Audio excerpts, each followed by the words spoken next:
dipersembahkan oleh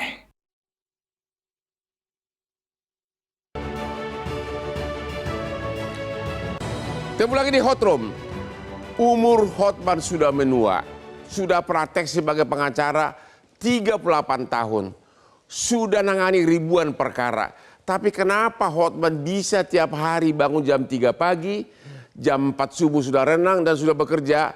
Anda tahu rahasianya?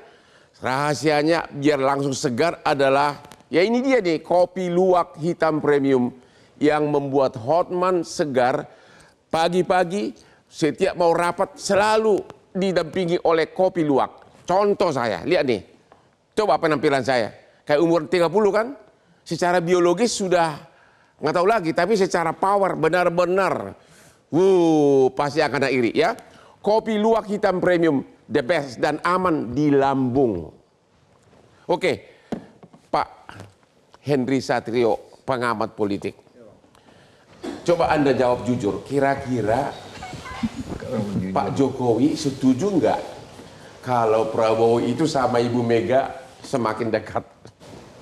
Kalau menurut saya Pak Jokowi setuju, Bang. Oke. Tapi deg-degan juga. Kenapa itu? Ya kan dia nggak diajak di pertemuan itu, Bang.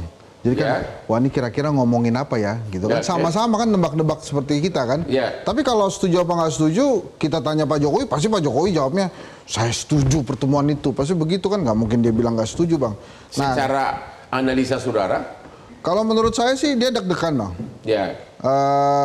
Kan biasanya Pak Jokowi berada di dalam circle itu kan, selama 10 tahun dia menentukan kan, Pak Prabowo gimana, Bu Mega gimana, walaupun ada dugaan-dugaan desas-desus Pak Prabowo itu menjadi Menteri Pertahanan juga gara-gara nasi goreng Ibu Megawati Soekarno Putri waktu itu. Oke, nasi goreng. Kenapa nasi goreng? Gara-gara nasi goreng? Waktu itu kan setelah pertemuan, kemudian nggak lama diangkat sebagai Menteri Pertahanan. Artinya juga waktu itu komunikasi antara Bu Mega dan Pak Jokowi kan masih baik-baik saja. Jadi menurut saya Pak Jokowi sih setuju dengan pertemuan ini. Lagi pula, ya mau gimana, masa ada dua presiden mau bertemu kemudian dia terus-terusan minta diajak. Tapi dalam sejarah politik belum pernah terjadi konflik antara Prabowo dengan Megawati ya? Belum ada. Belum ada ya? Malah belum pernah ada. jadi sparring partner ya? Sparring partner, terus kemudian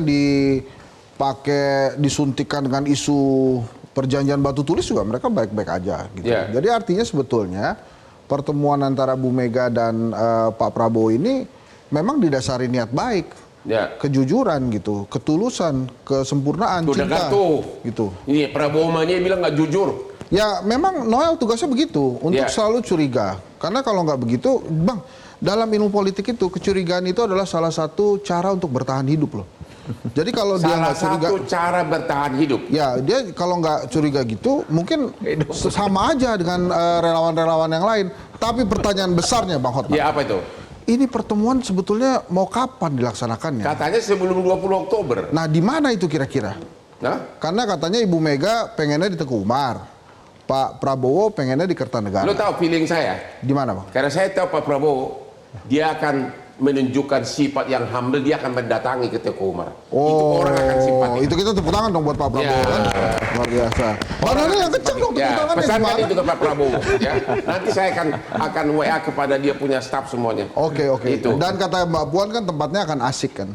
Jadi kalau Teguh Umar mungkin tempatnya akan asik. Iya, lihat dalam berbagai pertemuan kenegaraan Pak Prabowo itu menunjukkan sifat yang sangat humble. Iya, tapi kan memang Pak Prabowo bisa juga bilang begini, Bu Mega ke Kertanegara dong, Pak SBY aja ke Kertanegara.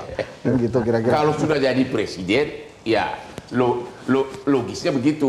Oh gitu. Ini kan belum. Ya, tapi dimanapun tempatnya, menurut saya sih ini adalah pertemuan yang baik. Oke. Ada pertanyaan.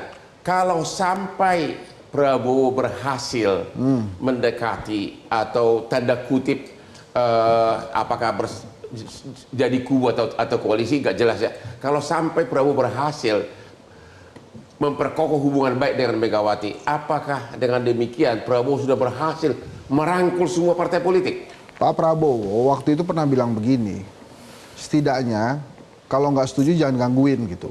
Jadi komunikasi sampai hari ini dilakukan dalam rangka tujuan itu. Pak Prabowo kan tujuannya baik, mau menjadikan Indonesia macan Asia salah satunya. Nah dengan komunikasi dengan Ibu Mega sebagai pemenang Pileg, itu standar atau pondasi dari komunikasi politiknya sudah dibangun dari awal. Sehingga nanti ke depannya itu akan lebih gampang kalau mereka sudah bertemu gitu. Baik itu melalui Mbak Puan bisa, atau melalui Bang Dasko mungkin bisa. Tapi setidaknya dua orang ini pentolannya ini kan sudah ketemu dulu.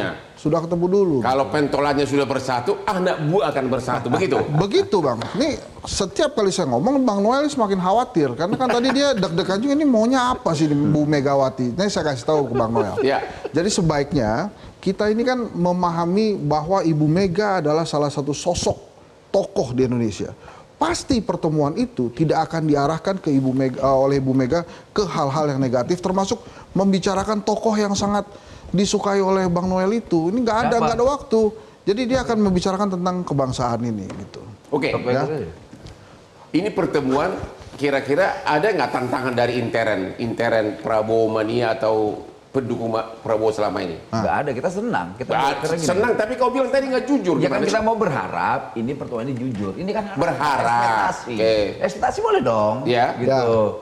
Nah harapan kita ini ada pertemuan jujur, saling memaafkan, menjadi evaluasi terhadap pemilu yang kemarin. Udahlah kita hentikan narasi-narasi kotor. Nggak, maksudnya gimana sih? Prabowo itu kan bicara tentang ke depan tuh, bicara tentang bagaimana agenda 2045 kita punya Indonesia unggul. Ini gitu. pendukung Prabowo takut Ibu Mega minta jatah menteri? Nggak ada urusan kita itu. Nah itu makanya itu benar Bang. Tanya itu maksudnya pertemuan nggak jujur itu gimana sih? Apa pertemuan yang tadi yang gue udah terjemahkan dari awal lah. Itu nggak terlalu penting. Yang paling penting gini, Bu Mega ini kan sosok yang ya kita tahu punya sejarah yang luar biasa dalam demokrasi. Dia bicara sampai soal konstitusi. Makanya tadi saya bilang dia politisi perjuangan. Dia berjuangnya terus. Gitu loh. Dia berjuang terus. Gitu loh. Nggak salah. Nah, ini kan adik kakak lah ya. Pak Prabowo kan sering menyampaikan. Udah berubah itu nih. seperti kakak, bukan berubah. Memang itu secara psikologisnya itu terjadi. Dan itu Pak Prabowo sering kalau adik kakak pertemuan penuh kejujuran dong. Ini namanya adik kakak selalu punya perselisihan. Makanya ditanya, ini jujur nggak nih adiknya mau ketemu? Kakak ini jujur nggak mau ketemu? Kan begitu. Boleh dong bertanya. Gitu. Kalau Bang Noel takutnya ini itu kacau banget di publik ini. Jadi menurut Bang Noel ini bukan keinginan mereka berdua nih. Ya ini kan keinginan rakyat, keinginan mereka juga pasti berdua karena mereka bicara tentang rakyat dan bangsa ini. Gitu loh. Mereka mewakili, yang satu mewakili. Nggak jujurnya di mana itu ngejujurnya? Boleh dong bertanya dong. Oh iya boleh dong. Nanti kita tinggal lihat saja setelah 20 Oktober, kemudian setahun pemerintahan Pak Prabowo bagaimana, 2 tahun pemerintahan Prabowo. Jadi bener-bener kita lihat. Menurut Bang Noel. Berapa? Mas dulu jadi gantiin Mas Gibran suka nggak pertemuan ini? Mas Gibran suka nggak pertemuan ini? Mas Gibran senang sekali, apalagi Pak Jokowi. Jadi kalau Gibran senang kok kau nggak senang? Ekspektasi boleh dong, bertanya boleh dong, gitu dong. Ya. Kita bisa menjadi hakim untuk pertemuan itu. Bukan yang jadi hakim lu dari tadi, makanya lu bilang ini yang jujur dong pertemuannya. Makanya pertanyaan itu pertanyaan. Bukan pernyataan. Jelajahi cara baru mendapatkan informasi. Download Metro TV Extend sekarang.